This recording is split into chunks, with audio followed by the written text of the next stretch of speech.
नमस्कार दोस्तों, welcome back to your own channel Wealth Saga. आज 17 मई 2021 विस्फोटक तेजी का दिन, लेकिन उसके बावजूद भी आज जो डेटा है उसको हम लोग डिस्कस करेंगे। तो फिर आपको कुछ डेटा सरप्राइजिंग लगेगा, वो हम लोग आगे डिस्कस करेंगे। फिलहाल बात करें मार्केट ब्रेथ की, तो out of 1700 plus stocks 1200 plus stocks were advancing and declining stocks were 550, जो कि बताता है कि market was absolutely in the favour of bulls.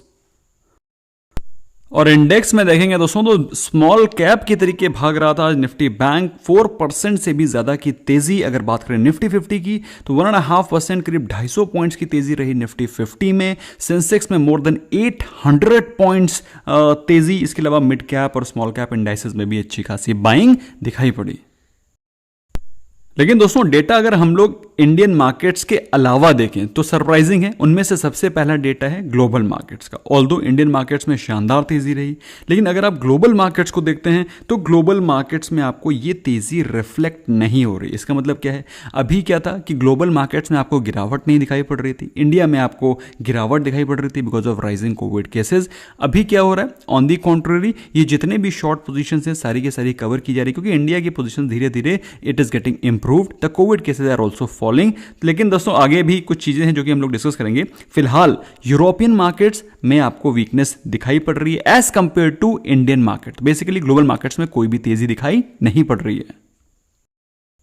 अब बैंक निफ्टी 4% भागेगा, क्यों नहीं? अगर आप देखें टॉप गेनर्स को, इंडसइंड बैंक 7.5%, एसबीआई 6% से भी ज्यादा, आईसीआईसीआई बैंक 4.5%, एचडीएफसी बैंक 4%। दोस्तों ये रीजन है कि सारे के सारे जब हैवी वेट बैंकिंग स्टॉक्स अगर तेजी से भागेंगे तो ऑफकोर्स बैंक निफ्टी को तो 4% भागना ही भागना है। और टूट कौन रहा था? टूटने वाले स्टॉक्स में थे सिप्ला, जैसा कि मैंने आपको बताया कि if Covid cases will fall, of course the consumption of drugs will fall again. Larsen, Bharti Airtel, SBI life insurance were the other top losers. Larsen के results were not very bad, लेकिन ये प्रॉफिट बुकिंग का सिग्नल है। भारती एयरटेल के results have not come very promising, उसको हम लोग आगे डिस्कस करेंगे। SBI life insurance was the other top loser. तो दोस्तों सेकेंड डेटा के बारे में बातचीत करें जो कि आपको थोड़ा सरप्राइजिंग दिख रहा होगा, वो ये कि आज के दिन मार्केट में इतनी तेजी आई, लेकिन उसके बावजूद भी एफआईआईज ने मोर देन 2200 करोड़ की सेलिंग करी है, नेट सेलिंग। लेकिन बाइंग किसने करी है? डीआईआईज ने। तो basically DIIs have been supporting the market during the sale of FIIs, तो जिसके चलते आज आपको मार्केट में अच्छी खासी बाइंग भी दिखाई पड़ी, पॉजिटिविटी भी दिखाई पड़ी।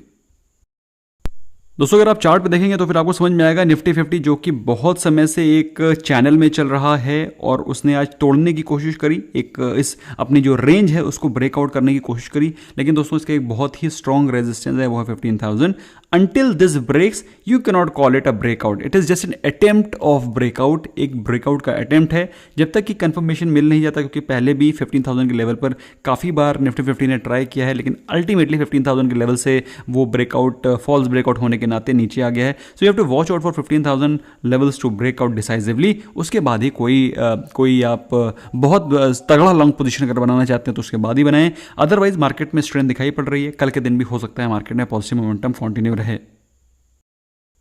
और उसका रीजन दोस्तों ये है कि मार्केट में मोमेंटम जबरदस्त था। आज इस कदर था कि लास्ट के 15 मिनट्स तक भी बाइंग दिखाई पड़ी है अच्छे खासे वॉल्यूम्स के साथ में, और ऐसा दिखाई पड़ रहा है कि ये मोमेंटम कल भी कंटिन्यू रह सकता है। लेकिन जब तक कि निफ्टी 15,000 के हर्डल्स को ब्रेक नहीं करता है, तब तक यू कैन नॉट डिसाइसिवली से कि यहाँ से एक बहुत बड़ा 15,000 के ऊपर एक बुलिश मोमेंटम चालू हो गया। You can not say that. Same goes with Nifty bank as well. Nifty bank को देखें दोस्तों तो निफ्टी बैंक ने आज अपने 50 डे एक्सपोनेंशियल मूविंग एवरेज के ऊपर क्लोजिंग दी है, जो कि एक पॉजिटिव साइन है। आज इसने काफ़ी सारे मेजर हर्डल्स को ब्रेक करके ऊपर क्लोजिंग दी है, which is a very positive sign. और ऐसा लग रहा है कि निफ्टी बैंक में कल के दिन भी पॉजिटिव ओपनिंग आप देख सकते हैं, पॉजिटिव मोमेंटम देख सकते हैं। बाकी एक बार क्विकली जरा ऑप्शन चेन का डेटा देख लेते हैं। तो दोस्तों ऑप्शन चेन डेटा में फिर से आपको कुछ थोड़ी सी सरप्राइजिंग डेटा दिखाई पड़ेगा। प्रेजेंटली जो स्पॉट प्राइस चल रहा है निफ्टी 50 का वो है 14,923। अगर आप देखेंगे तो आप पाएंगे नीचे के लेवल पे पुट राइटिंग ज़्यादा हो रखी है अगेंस्ट कॉल राइटिंग, जो कि एक क्लियर कट सिग्नल है कि मार्केट में पुट राइटिंग होने के नाते आपको अच्छा खासा बुलिश मोमेंटम दिखाई पड़ रहा है और आगे भी कंटिन्यू रह सकता है। लेकिन अगर आप मैक्स पेन के डेटा को दिखा रहे हैं तो मैक्स पेन दिखा रहा है 14,800, जो कि बता रहा है कि हो सकता है एक्सपायरी के 1-2 दिन पहले हो सकता है कुछ प्रॉफिट बुकिंग आए या फिर कुछ गिरावट आपको दिखाई पड़ सकती है। लेकिन दोस्तों जैसे कि मैं आपको हमेशा बताता हूँ, option chain data is subject to change on day to day basis. Almost similar आपको डेटा दिखाई पड़ रहा है बैंक निफ्टी में। बैंक निफ्टी का जो प्रेजेंट स्पॉट प्राइस चल रहा है वो है 33,459, जबकि मैक्स स्पिन दिखा रहा है 33,000, जो कि बताता है कि हो सकता है यहां से आपको कुछ प्रॉफिट बुकिंग दिखाई पड़े as per option chain data. अगर हम लोग देखें इसके कॉल और पुट के पोजिशंस की, तो आपको दिखाई पड़ रहा है कि अच्छी खासी पुट राइटिंग हो रखी है, जिसके कारण आपको अच्छा खासा मोमेंटम दिखाई पड़ा, और ये मोमेंटम आगे भी पॉजिटिव कंटिन्यू रह सकता है, क्योंकि कॉल राइटिंग के पोजिशंस ज़्यादा क्रिएट नहीं हो रखे हैं।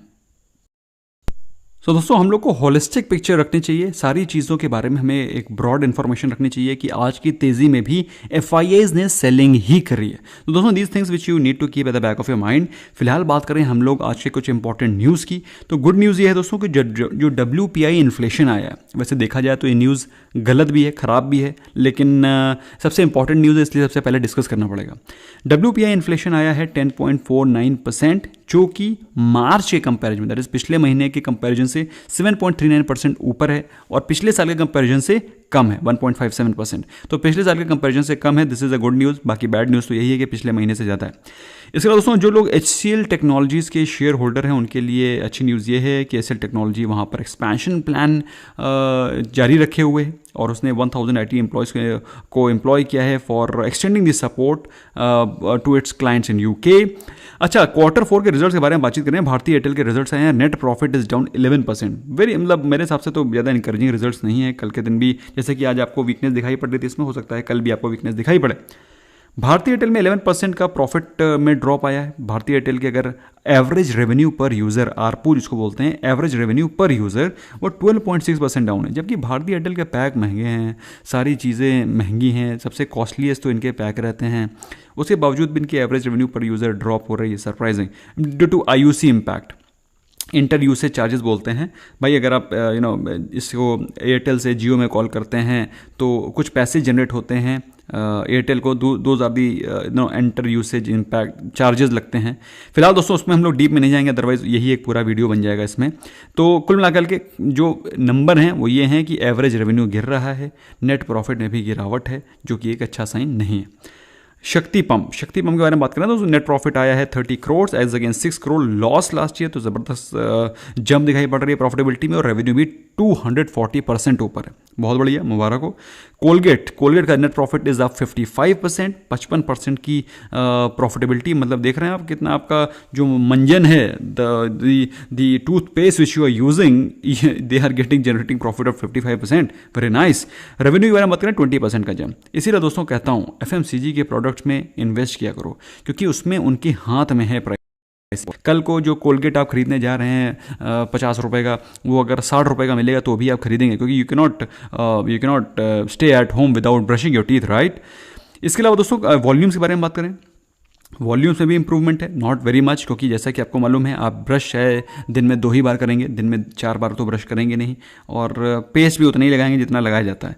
तो जो वॉल्यूम है वो ऑलमोस्ट कांस्टेंट रहती है, लेकिन जो चीज़ इंपॉर्टेंट है वो है मार्जिन्स, जिसकी वजह से प्रॉफिटेबिलिटी में अच्छा खासा जंप आता है। अच्छा, फेडरल बैंक के रिजल्ट्स आए हैं दोस्तों। फेडरल बैंक में कुछ चीज़ें हैं जो कि आपको ऑब्जर्व करनी चाहिए। नेट प्रॉफिट इज अप 59%, ठीक है, अच्छी बात है, बहुत अच्छी बात है।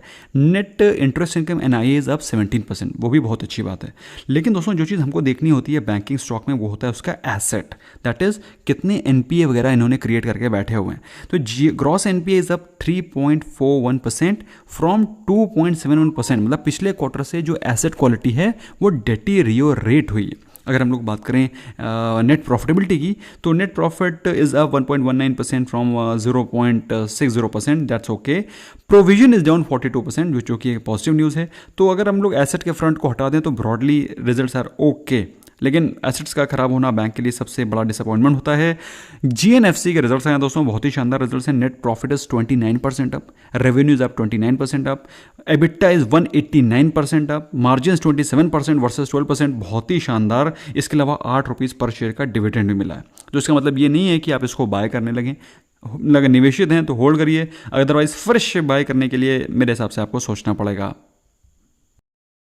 देखो, फ्रेश स्टॉक में फ्रेश इन्वेस्टमेंट करने के लिए आपको ये सारे के सारे जो स्टॉक्स हैं शॉर्ट टर्म पोजीशन के लिए ठीक है, थोड़ी दिन की पोजीशन के लिए ठीक है, लेकिन लॉन्ग टर्म के लिए दोस्तों आपको bluest of the blue chip में ही इन्वेस्ट करना है, ताकि आप एक बार ले लें और उसके बाद रिलैक्स करें। नॉट सो गुड न्यूज़ क्या है दोस्तों? नॉट सो गुड न्यूज़ जानने के लिए सबसे पहले तो आपको समझना चाहिए इंडिया में सबसे बड़ी प्रॉब्लम क्या चल रही है। सबसे बड़ी प्रॉब्लम जो अभी कोविड की है वो अभी भी है, although the cases are getting down, but that's subject to how long we remain controlled, confined, lockdown, how long we remain restricted. तो ये सारी चीज़ों को ध्यान में रखते हुए हम लोग को सारी चीज़ें सोचनी है। इसके मद्देनजर रखते हुए IRCTC ने, नॉर्थ वेस्ट रेलवे ने 10 more trains have been cancelled because of lockdown, because of lack of लोग ही कम चल रहे हैं, तो फिर ऑफ कोर्स ट्रेन तो बंद हो ही जाएंगी। दोस्तों, कभी आपने सोचा है कि हम लोग ये बातों को ऐसे डिस्कस कर लेते हैं, यार 10 more trains cancelled, how easy it is for us to say, कि कितना आसान है हमारे लिए कि 10 ट्रेन कैंसिल हो गई। लेकिन उन लोगों के बारे में सोचो जिन लोगों ने रिजर्वेशन करा रखे हैं, जिन लोगों को जाना था, जिन लोगों के घर में काम होगा, आपको एक जगह से दूसरी जगह जाना है, अब आपकी ट्रेन कैंसिल हो जाए तो आपके लिए कितना बड़ा प्रॉब्लम होगा। कैन यू, मतलब it's very difficult to even imagine कि वो कैसे जाएगा बेचारा बंदा, बस से जाएगा, कार से जाएगा, कैसे जाएगा। तो ये बड़ी डिफिकल्ट चीज़ें हैं दोस्तों, इंडिया में प्रॉब्लम तो है ही है। इसके दोस्तों एक नया जो पैनिक है ब्लैक फंगस का, वो भी एक अच्छा खासा एक सुर्खियों में बना हुआ है। काफ़ी ज़्यादा लोग पैनिक हैं अभी, कोविड से ज़्यादा तो लोग उसके चलते पैनिक में आ रहे हैं। So these are some good things which you need to be aware. हाथ वगैरह धोते रहिए, खुजली वगैरह होती है तो आँख में उंगली वगैरह मत करिएगा। तो please I just want to request you alls to remain cautious and also maintain your personal hygiene as well. Thank you so very much for giving precious time. I hope you learn something new, और ख्याल रखिए अपना। Video पसंद आता है smash करा ला करिए like button, that really motivates me. Bye bye for now.